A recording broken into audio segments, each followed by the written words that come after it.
비상대책위원회 개회를 선언합니다. 먼저 문희상 비상대책위원장의 인사 말씀 있겠습니다. 박근혜 당선인이 어제 17일 날 새 정부 11개 부처 장관 내정자를 발표했습니다. 장고 끝에 악수라고 생각합니다. 대단히 유감스럽습니다. 1월 말 제출된 정부조직법 개정안 아직 국회를 통과하지 않았습니다. 더욱이 어제까지도 여야 간 개정 협상이 한창 진행되고 있었습니다. 그런데도 박 당선인은 아직 정부 직제도 없는 부처 장관까지 일방적으로 발표해버렸습니다. 국회의 입법권을 철저히 침해하고 민심을 무시한 폭거가 아닐 수 없습니다. 정부 조직 개편안이 국회를 통과한 뒤에 새 정부 내각을 발표하는 관례도 여지없이 깨버렸습니다. 박근혜 당선인께 말씀드립니다. 여야 협의체를 만들어서 국정 전반에 대해 진지하게 논의해보고자 합의한 2.7 3자 회동에 충실해 주시기 바랍니다. 야당을 실질적인 국정 파트너로 삼겠다는 대선 공약은 어디로 갔습니까? 박근혜 당선인은 자신 스스로 여야의 상생 정치를 파괴하고 국회를 돈법으로 전락시키고 있다는 사실을 명심하시기 바랍니다. 민주당은 민주당이 할 일을 하겠습니다. 강력한 견제와 비판으로 잘못된 길로 빠지고 있는 박근혜 정부를 바로잡겠습니다. 정부 조직 개편안 협상과 장관 후보 인사청문회 호락호락 넘어가지 않겠습니다. 확실하게 준비하겠습니다. 오늘 회의는 비대위원 시도당 위원장 연석회의로 진행합니다. 일체의 기득권과 계파 패권주의를 다 버리고 사직생의 각오로 재건축 수준의 민주당 혁신을 성공시키겠다는 비대위의 원칙엔 아무런 변함이 없습니다. 전당대회 준비도 착착 진행할 것입니다.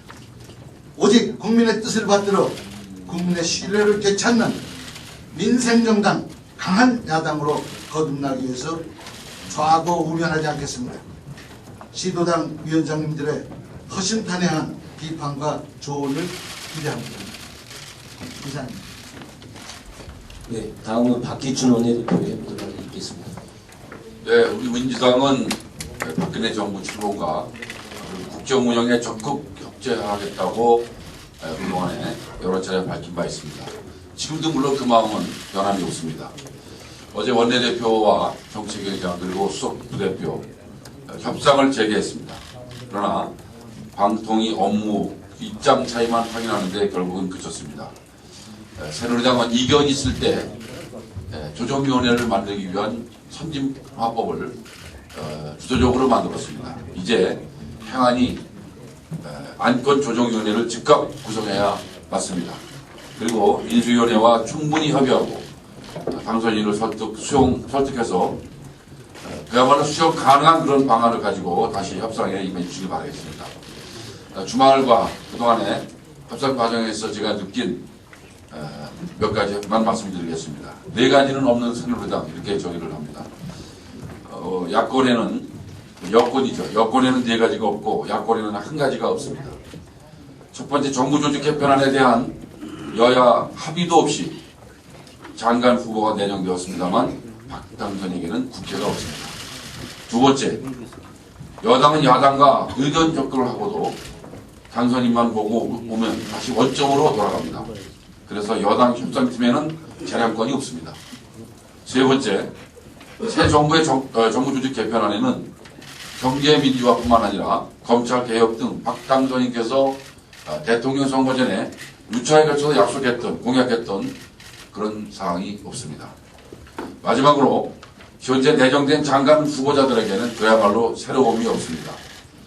상황이 이렇게 되다 보니까 우리 야당에게는 새 정부 출범을 돕고 싶어도 그야말로 도울 명분이 없습니다. 협력도 웬만했을 때 가능한 거 아니겠습니까? 지금도 돕고 싶어도 그야말로 도와줄 수 없는 이런 지경에 놓여 있다고 저는 판단합니다. 새 정부의 부실 출범을 바라는 국민은 없습니다. 이상입니다. 네, 다음 김동철 비상대책위원회 발언 있겠습니다.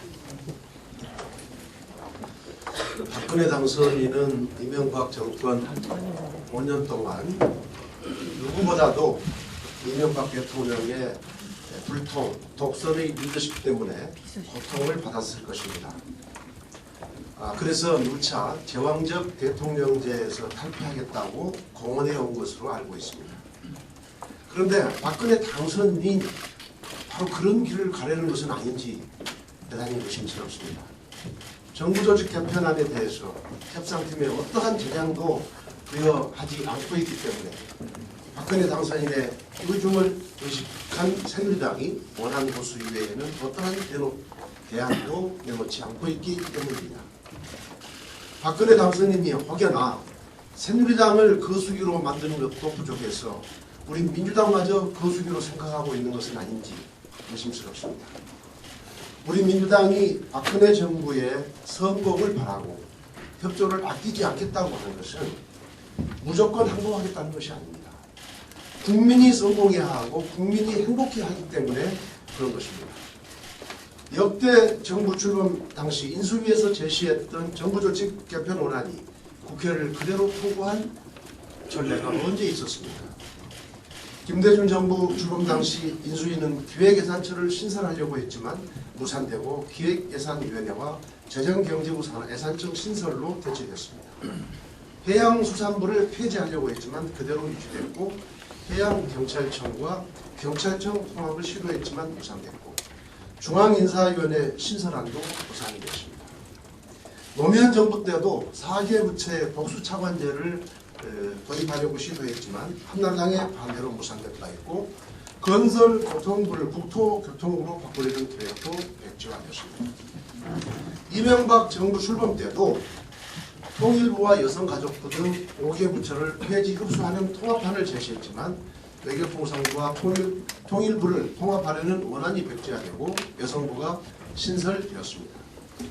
박근혜 당선인은 지금이라도 야당의 정당한 문제제기에 대해서 진지하게 수용하고 새누리당 역시 박근혜 당선인의 눈치만 살피는 홍법부나 거수의 오명에서 벗어나는 결단을 내리시기를 충고합니다. 이상입니다. 네, 다음은 문병호 비상대책위원회 발언 있겠습니다.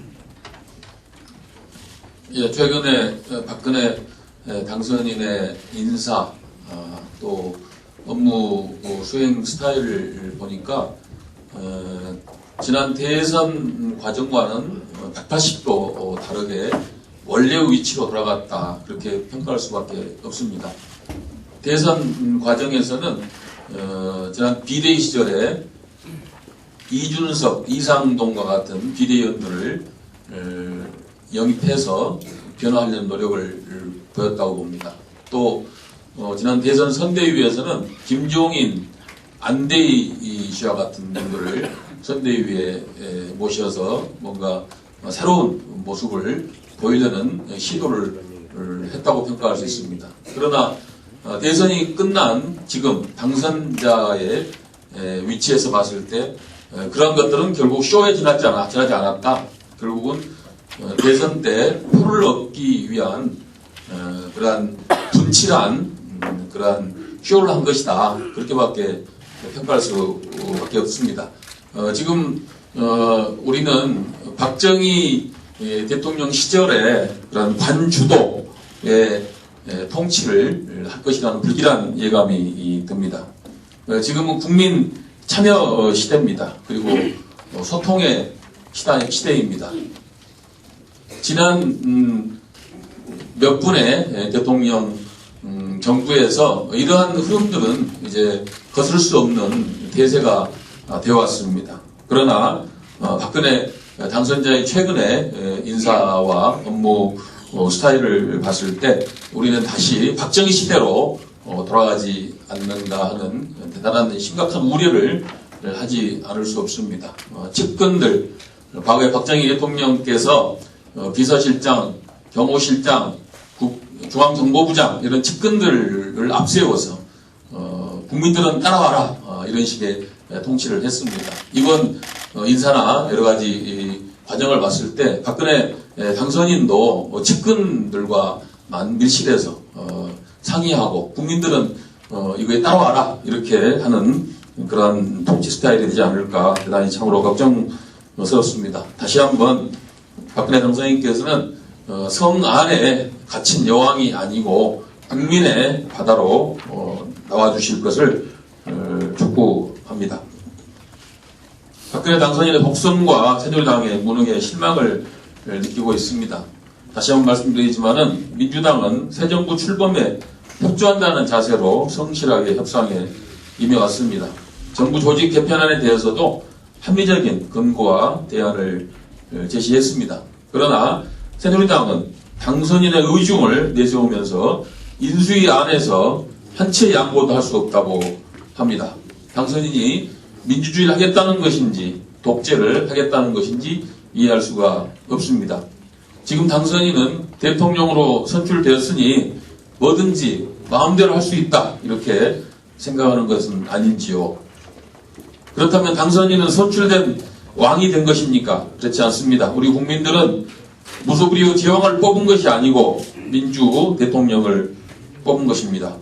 민주 대통령은 정책 결정마다 민심을 살피고 반영을 해야 됩니다. 국민의 대표자인 국회를 존중하고 야당과 타협을 해야 합니다.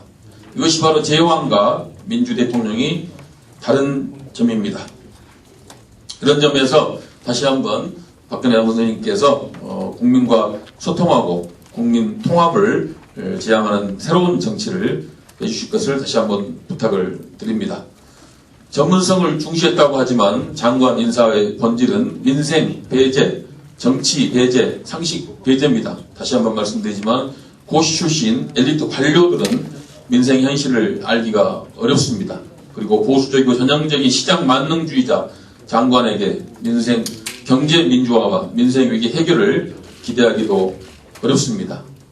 현재의 장관 인사는 권력을 독점하고 청와대가 모든 것을 다 좌지우지하겠다 그리고 마음대로 통치하겠다는 의지 외에는 어떠한 새로움이나 개혁 의지가 보이지 않습니다. 참으로 박근혜 정부의 앞날이 걱정스럽습니다. 정부 조직 개편의 수정 불가, 법 통과 전에 장관 발표 이런 것들은 야당과 국회를 무시하겠다는 입장이 분명하다고 봅니다. 이런 불통정부, 제왕적인 정부를 야당이 얼마나 견제하고 국정의 균형을 잡을 수 있을지가 한편 우려스럽습니다. 열심히 야당이 제 역할을 하겠지만은 참으로 답답한 상황입니다. 국민들의 이해와 도움이 절실히 필요한 상황이라고 생각합니다. 이상입니다. 네, 다음은 박공근 비상대책위원회 발언하겠습니다. 법과 원칙은 박근혜 당선인이 강조해온 최고의 가치였습니다. 그런데 대통령이 되고 나니까 이 법과 원칙이 거추장스러워진 겁니까? 야당과의 협력 대신 대결을 선택한 박근혜 당선자 참으로 답답하고 안타깝습니다. 정부 출범 전부터 인사 실패로 휘청거리고 있습니다. 인사에서 이렇게 실패한 그리고 이것을 거듭하고 있는 무능한 정부는 처음인 것 같습니다. 2차 발표된 국방부 장관의 후보와 그리고 법무부 장관 후보는 벌써 자진 사퇴 함정을 받고 있습니다. 그런데 역시나 어제 3차에서 발표된 장관 후보자들도 벌써부터 부적격 논란에 휩싸여 있습니다. 미래부는 우리나라의 신성장 동력과 과학기술 연구 개발을 총괄하는 박근혜 정부의 핵심 기관입니다. 이 부처의 장관 후보자로 지명된 김종훈 씨는 4일 전에야 한국 국적을 취득을 했습니다.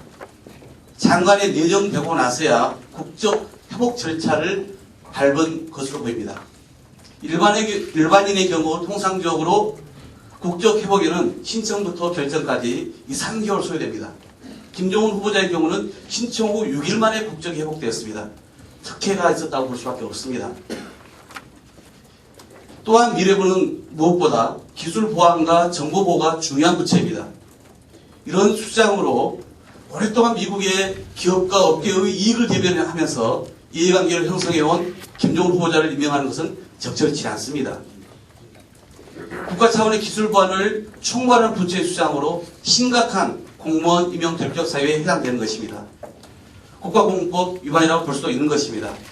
향후 인사청문회에서 이 문제를 철저하게 검증해야 될 것입니다. 끝으로 국정원 불법 대선계 관련해서 한 말씀 올리겠습니다. 지난 12일 북한의 3차 핵실험 당시 한반도 정밀 관측 유성인 아리랑 3호가 핵실험 장소가 아닌 엉뚱한 곳을 촬영한 것으로 드러났습니다. 국정원이 알려준 촬영 좌표가 엉터리였기 때문입니다. 국정원이 알려준 촬영 좌표는 실제 핵실험 장소에서 10km 이상 떨어진 곳이었습니다. 국정원의 대북정보 활동과 감시 능력이 얼마나 무능하고 엉터리인지 유감없이 드러낸 사건입니다. 댓글 부대를 만들어서 국내 정치와 선거에 개입하느라고 정작 기본 업무에는 소홀히 했던 것입니다. 국정원의 이 불법 대선계획 국기문란 사건에 대해서는 반드시 민주당에서 당을 걸고 규명을 해야 됩니다. 여직원 김모 씨 외에 이모 씨, 그리고 이 이모 씨의 아이들을 또 다른 제3자가 공유하고 활동했다는 흔적이 또 밝혀지고 있습니다. 경찰은 어떻습니까? 이미 이 사건의 축소 은폐로 국기문란 사건의 당사자가 되어버렸습니다. 이제 결국 국회 국정조사로 진실을 밝힐 수밖에 없습니다. 정부조직 개편이 새 문패를 다는 일이라면 이 국정원 불법 대선 개입 의혹 국정조사는 험문패를 떼내는 일이 될 것입니다. 당선인과 새누리당도 떳떳하다면 이 국정조사에 적극 임해야 할 것입니다. 이상입니다. 네, 다음은 배재정 비상대책위원회 발언이 있겠습니다. 네, 많은 분들이 말씀하셨지만 박근혜 초대 내각의 문제점을 한 번 더 짚지 않을 수 없을 것 같습니다.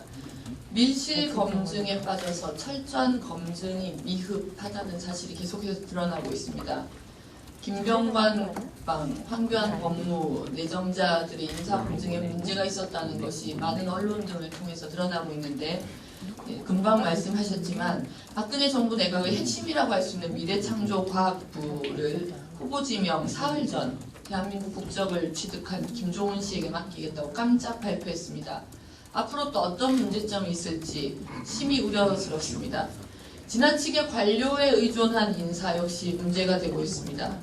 뿐만 아닙니다. 명문학교 출신들을 대거 중용하면서 지역에 대한 안배가 부족한 문제 역시 지적되고 있습니다. 쓴 사람을 계속해서 쓰는 그런 문제 또한 두드러지고 있습니다. 조윤선 당선인 대변인을 포함하면 모두 6명이 현재 당선인과 인수위원회에서 호흡을 맞추고 있는 인사입니다. 역대 최다라고 할 수 있습니다. 청와대 비서실 인선마저 이런 추세가 계속된다면 자칫 박근혜 대통령 1인 독재 체제가 공고화되는 것이 아닌지 우려스럽습니다. 문제 있는 인선에 대해서는 야당이 철저하게 검증할 것이라는 점을 한 번 더 지적해 두는 바입니다. 네, 최근 북핵 관련 여론조사에서 국민 대다수가 유엔의 추가 제재 방식으로는 북핵 문제 해결이 어렵고 특사를 파견하는 등 전향적인 대화에 나서야 된다고 생각하고 있음이 드러났습니다. 대북 지원을 전면 중단한 이명박 정부의 대북 정책이 북핵 문제 해결에 효과가 없었다고 응답한 답변이 63%를 넘어섰습니다. 새 정부가 북핵 문제 해결을 위해서 어떤 노력을 해야 하느냐는 질문에 대해서는 압박 강화는 28% 정도 선에 그친 반면에 특사를 파견하고 전향적으로 대화에 나서야 한다는 응답이 60%를 넘어섰습니다. 북핵 문제에 대해서 국민 대다수는 정부가 대북 정책을 수정해서 북한과의 대화를 통해 해결할 것을 주문하고 있는 것입니다. 국민의 의견이 민주통합당이 앞서 제안했던 특사 파견 등을 환영하고 있습니다. 박 당선인이 야당의 의견을 전향적으로 수용하시길 말씀드립니다. 이상입니다. 네, 다음은 오중기 비상대책위원회 발언이 있겠습니다. 네, 평소 깨끗하고 생산적인 정치는 하루아침에 이루어지지 않는다고 정치개혁을 강조해온 박근혜 당선인의 인수위원회가 어제 정부조직법 개편안에 대한 합의도 없이 17개 부처 장관 후보자를 일방적으로 발표하였습니다. 박근혜 당선인이 국민을 대표하는 국회에 대한 존중하는 정치 리더십을 보이지 않는다면 국민들도 하루아침에 등을 돌릴 것이라는 것을 명심해야 할 것입니다. 민주통합당 비대위는 정치권의 기득권을 포기하라는 국민의 명령에 응답하기 위해서 다양하게 논의된 결과를 실천하고 있습니다. 또 향후 실천하기 위해서 많은 고민을 하고 있습니다. 특히 민주통합당만의 쇄신과 혁신이 끝나는 것이 아니라 지역주의 해소를 위해서 영호남에서 거대 양당의 기득권을 스스로 포기하는 노력이 필요하며 장기적인 안목에서 정치개혁안 마련과 실천이 절실한 시점이라 생각됩니다. 이런 차원에서 지구당의 순기능을 살리고 우리 정당도 국민들 속으로 보다 깊숙이 들어가야 한다는 지원과 뜻을 담아 현행 당원협의회를 폐지하고 생활정치센터 설치를 하자는 강기정 의원이 법안 발의를 했습니다. 또한 취약한 지역들, 그 다음에 그 지역 감정들을 완화시키기 위한 방편으로서 권역별 비례대표제를 또 발의를 했습니다. 이러한 점들에 대해서도 더욱더 이제 실천 의지를 좀 담아서 향후 이런 법안이 실천화될 수 있도록 저희 당에서도 노력하고 새누리당에서도 적극적으로 응대해 주실 것을 요청드립니다. 이상입니다.